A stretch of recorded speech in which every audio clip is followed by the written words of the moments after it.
and welcome to the latest edition of Kirklees Local Television's Weekly Wind-Up. My name's Kyle Warwick, and joining me on this week's show are Tom Taylor and Hannah Brunskill, both from Northorpe Hall, and also joining us is Mrs Cynthia St Louis. Thank you for joining us. Our guests are here to discuss various issues. Today we'll be looking at young carers in the region. We'll also be looking at Black History Month and the issue of bullying. Firstly, we're going to discuss the issue for the many young carers around our region. All over the borough there are young carers who are looking after parents or siblings. This can be for a number of reasons. Today we'll look at the effect this can have on young people, their development and what is being done to help them. Firstly, I'll come to you, Tom. Can you tell us about some of the situations that some of these young people find themselves in? Young carers come from all kinds of backgrounds, so usually there's a disability in the family or a long-term health issue. The most vulnerable young carers are those where they're the sole carer for a single parent. Some of those single parents might have a drug or alcohol problem or a mental health problem. They might have a physical disability. We've supported young carers who care for a blind parent who's also got additional problems. Parents with learning difficulties, for example. Hannah, sorry, I'll come to you next. What kind of support do the young carers receive both from Northorpe Hall and the local authority? Mainly from Northorpe Hall. It's a group-based project. It can be one-to-one if they needed that. But we mainly provide supporting groups around what they're going to face as teenagers but might not get the chance to talk out in school or in an extracurricular activity because they're caring at home. So in the groups, we'll support them with all sorts to drug and alcohol awareness, bullying, anxiety, self-esteem. And the local authorities, they are setting up groups in each district for young carers to attend. The problem is that they're unidentified a lot of the time. I understand that Northorpe Hall receives a lot of funding from local authorities and health budget. Are you having to find new ways to fund yourselves in the coming years, Tom? Yeah, I mean, we've always raised money from other sources. So Northorpe Hall you can hire for a wedding or for a special event, and that generates money for the charity. We get funding from Children in Need, from Lloyd's TSB, from Henry Smith Charity, and from donations. So Northorpe's always generated, like all voluntary organisations, money from elsewhere. But the big contracts for services with young carers or for children who've got mental health problems tend to come from public services, and the public services cuts are likely to affect us. We are spending a lot more time looking for other funds and looking at ways of cutting costs. Cynthia, how do you feel about young vulnerable people being in these situations where they are the sole carer? Well, part of my dealings with young people over the last few years is like support lodgings, and occasionally I'd get one, that's having problems with not only home. Some of them it's boyfriend's problem, some of them it's other bullying problem, and you just try and help them out the best way you could. Sometimes you do as best you could and they're gone back to wherever they was. You work out there somewhere else, and it's an awful situation, but that's the way it goes. Hannah, do you feel that young people being in these situations is a failing of government services, or do you think it's a failing of society as a whole? I think it's a bit of both. I think that some families do keep it quiet for a reason. Obviously, many different reasons, but with the local authority, there's not enough in schools, there's not enough teachers, there's not enough groups, there's not enough awareness about it. So when a young carer is struggling, it's put down to them being naughty or put down to them being lazy and not wanting to do the work, when actually they could be caring for even a sibling at home. And if they're the primary carer, if you think a parent going to school full time, trying to do the homework and look after someone, it's quite hard.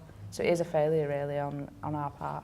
Is that something you agree with? Yeah, young people have always contributed to the household. They always help out a bit. We encourage young people to do jobs in the house, but young carers are those who are taking on the role that is usually an adult's role. They might be doing personal care, washing, cleaning, they might be shopping. We've supported young carers who have had control of the family credit card and who are managing the finances because their parents are unable to do so. That sort of pressure and responsibility on a young person who's developing and working out who they are is pretty intense really, and does affect their well-being and development. Certainly affects their social life.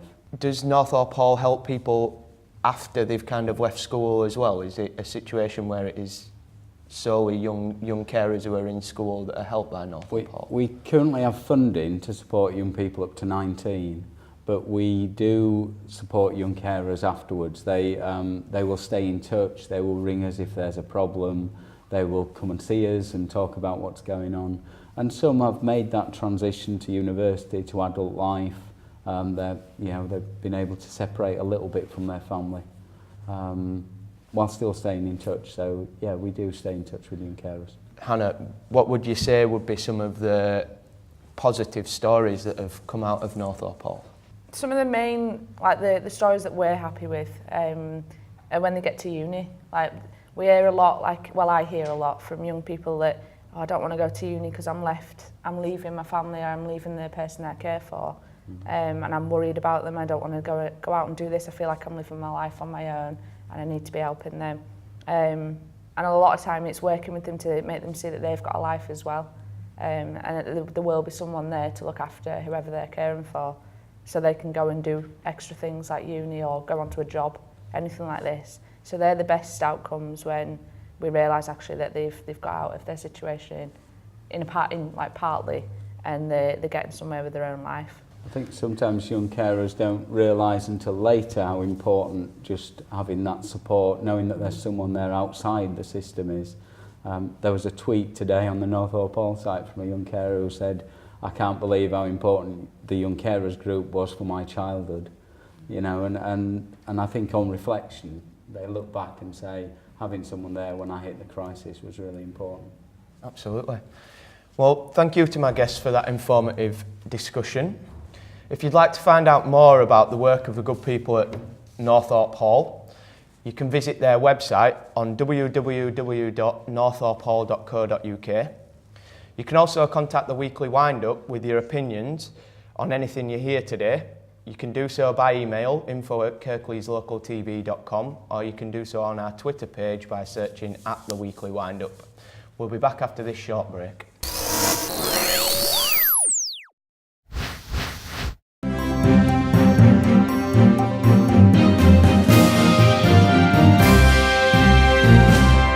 And welcome back.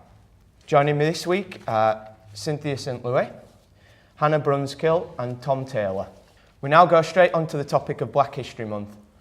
October is Black History Month in Britain, which may come as a surprise to some due to the pitiable amount of coverage that the event receives on mainstream media outlets. There are some right-wing groups who have attempted to portray Black History Month as a stick that the African descent community used to beat white people with over slavery.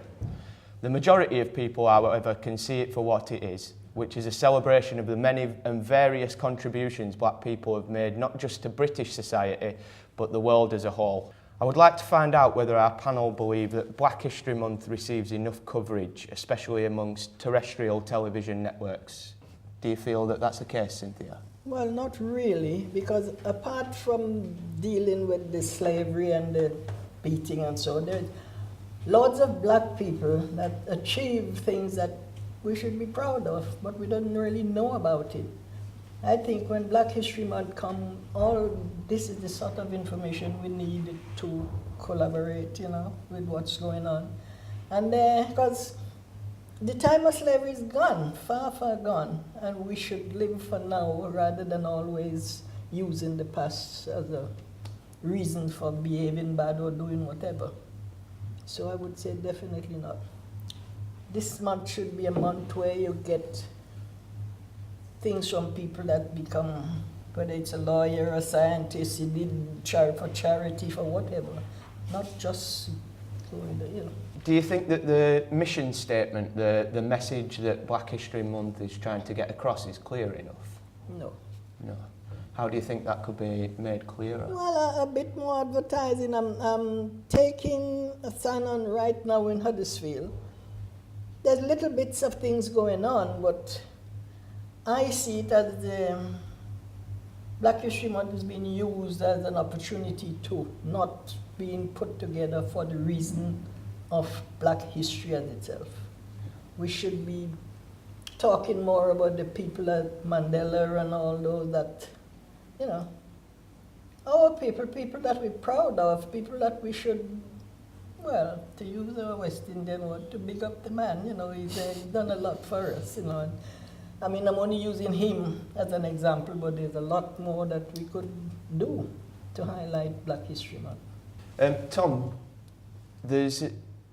black people have been part of British society now for centuries.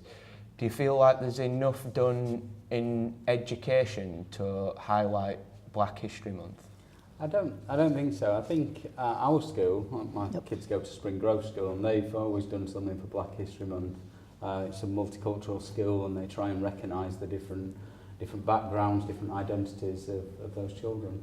But I know that lots of schools don't do anything at all. So I think we can do more. I think identity is important, and understanding where you've come from, what your history is of your community is really important to all of us. And it can be a celebration, can't it? It can be a great thing to do. It doesn't have to be about all the bad things that have happened, but some of the bad things are important to our history, and we should remember. Absolutely. Is that something you agree with, Cynthia? Yes, because some of the bad things create the good things, and you know. Yeah. Do you feel that any of the criticisms, some of them come from in the African descent community? For example, some people say that Black History Month is more about a series of entertaining events than about black history itself. Do you think that those criticisms are fairly levelled at Black History Month, Cynthia? Well, that's part of my beef. It is they are using it too much for entertainment. A time like this, a group should get together and do things in a charitable way that, in the end of it, they could do something. I'm not explaining myself right, but I know what I mean. No. If you get a group of people together around Black history with all the different things that happen, and for that one time we do it as a charitable stuff, whatever money we get, then we find a reasonable area that need help. Then you pass, you know. In that way, we're not only helping ourselves by keeping in touch with our history, but we're trying to help some of those in the other side that need it. That's the way I see it, you know. Hannah, I mean, the older I've got, certainly, the more I've become aware of being part of a very multicultural Britain. Mm. Do you feel like enough is done to include people, the more minority groups in Britain, in that multicultural society? I think things are out there to include everyone. I think in schools it should be embedded into the curriculum. Things like this, things like the Black History Month should be already in the curriculum. Like I know from personal experiences with work, is you'll ask a young person what it is or when it is, they won't have a clue. And for all the social media things out there these days, there should be more things. There is, we can't fault like some of the things that are out there now, but there should be more. Just to clarify, Cynthia, when we were talking earlier, you were talking about it's not necessarily a problem with the people organising the events. It's sort of the level of advertising that goes on for those events. Is that correct? Is that yes, because there's, on the list that I've been shown, there's quite a bit of things going on, and very few people know about it. And that's not good enough. It's like a waste of time, because properly advertised, I think we could do a lot better. Absolutely. Yeah. Yep. Well, at Kirklees Local TV, we're going to try and do a little bit to help out on that front. I've got something in front of me now that's a minorities, communities and universities imagining better futures. This is an event that will be taking place at Yorkshire Sculpture Park in the auditorium, and that will take place on Friday the 24th of October 2014, and it will go from 4 p.m. to 6 p.m. It's a partnership between universities and the African descent community. It's a symposium to explore the possible barriers, challenges and what steps universities and the African descent community could take to establish better partnerships in the interest of co-production and research. So if you can take a bit of time to maybe get across to that event, I would highly recommend it. Thank you again to our guests for a lively discussion. Once again, you can contact the Weekly Wind-Up with your own opinions by email, info@kirkleeslocaltv.com, or you can do so on Twitter, search at the Weekly Wind-Up. We move swiftly on to the topic of bullying. Certainly it seems like bullying is an issue that will never go away and is constantly finding new outlets.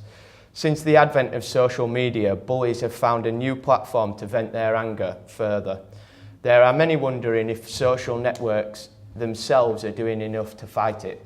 I'll come to you first, Hannah. I mean, obviously the young carers are going to be in a lot of situations where maybe they're not able to take part fully in certain things at school, and these are the kind of things that maybe push them to the side of the social community, and that tends to be when bullying occurs. Do you find that young carers are having to fight things like bullying? Sometimes. I think it's like any young person. If you're different and if you show a different side to you in school, then you're going to be pinpointed as a different person, and that often starts bullying. Sometimes we do have cases where the young person's bullied for how they dress or how they are, because obviously they're dressing themselves or doing things themselves. That's seen and it's picked up on by bullies or just by other young people making fun of them. We don't often have them come into groups and saying, oh, I've been bullied because I'm a young carer. It's normally they're just being bullied. So that I think there's always a chance. Yeah. Tom, do you feel like then that there's kind of a situation where it's difficult to identify bullying, because often people who are bullied feel like to admit it to somebody who can do something about it is only going to make their situation worse? So do you feel that there's a problem in identifying people who are being bullied? I think it's changed. I think children are much more aware of bullying and that it's wrong, and that when people are misusing their power over someone or mistreating someone, that they know now that's wrong. And I think children are much more aware of it and more confident about talking to adults who can help them. I think it's complicated because bullies are often people who've had difficult experiences in their lives and feel out of control, and therefore try and get control or try and get back at someone else, someone weaker than them. And so it's not quite as simple as just someone being bad to someone else. It's got layer upon layer. And so it's about children learning how to deal with difficult experiences, but also how to help their friends, how to deal with it themselves, how to deal with conflict, how to deal with people who are misusing their power. Yeah. Cynthia, maybe historically people who have been bullied, the kind of attitude that was taken was a sort of buck up attitude, you know, just deal with it yourself kind of thing, you know, you're making a mountain out of a molehill almost. Do you feel that the way that support is provided for people who are being bullied has changed since maybe the 70s or 80s?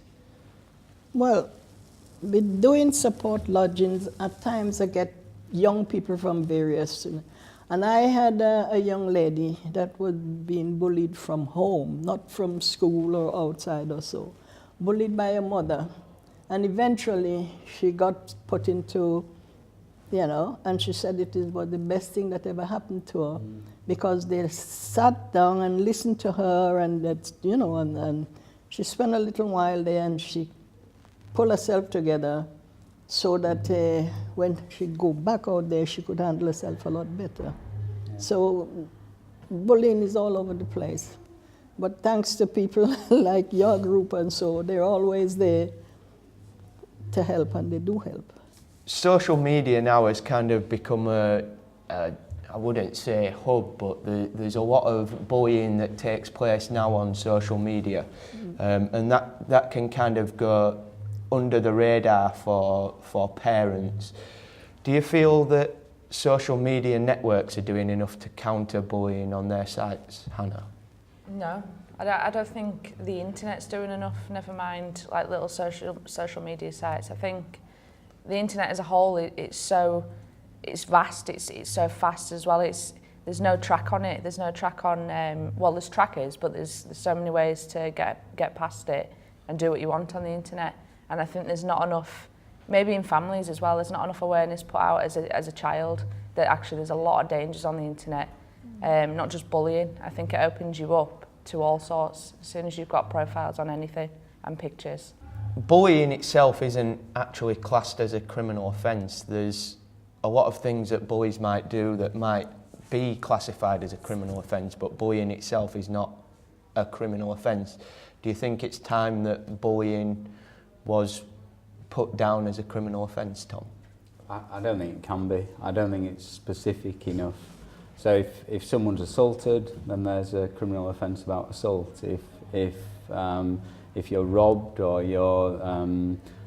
someone is humiliating you, then it's more. I mean, robbery is an offence, but if someone's just spreading rumours about you, it's more difficult to categorise that as an offence, I think. Yeah. I think it's a problem of relationships, and we need to be able to challenge our relationships and challenge each other, but we also need to be able to support each other and stand up for each other. Yeah. Is that something you agree with, Cynthia? Well, there's all sorts of bullying going on, and if you have somebody that you could sit down and talk to and get some leeway about it, because like Andy said, how would you class it as an offense? Because if I hit you, yes, but if you say something to me, it's just a word, isn't it? Sure. So I think there's a lot of thinking needs going into it before any decisions being made about it being classified as an offence. Well, unfortunately, that's all we've got time for this week. Thank you very much to my guests for joining us. To you guys at home, please do get in touch with your views and opinions. Again, our email is info@kirkleeslocaltv.com. You can also find us on Twitter, search @The Weekly Windup. Thank you for joining us, and goodbye.